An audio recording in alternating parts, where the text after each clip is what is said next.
તોતડું બોલવું તે ભગવાનની દેન છે, પણ તોછડું બોલવું તે આપણી ભૂલ છે.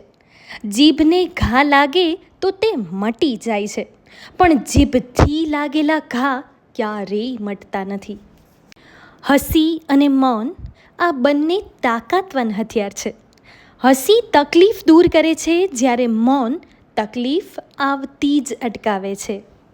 આભાર કે ઉપકાર માનવો એ આપણી શિસ્ત છે, પરંતુ ઉપકારને યાદ રાખવો એ આપણા સંસ્કાર છે. નીતિ સાચી રાખો, લોકોનું હિત ઈચ્છો.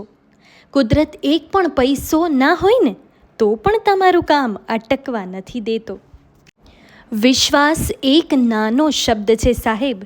વાંચતા ફક્ત 1 સેકન્ડ લાગે, વિચારતા 1 મિનિટ લાગે, પણ સાબિત કરવામાં આખી જિંદગી લાગે. જો ખોટું બોલતા અને ખોટું કરતા અચકાય, એને તો ક્યારેય કોઈનાથી ડરવું ના પડે. વળાંક આવે તો વળવું પડે, એને રસ્તો બદલ્યો કહેવાય. તેમ સમય આવે થોડું બદલવું પડે તો બદલજો, જેથી જિંદગીના વળાંકમાંથી પસાર થઈ શકાય.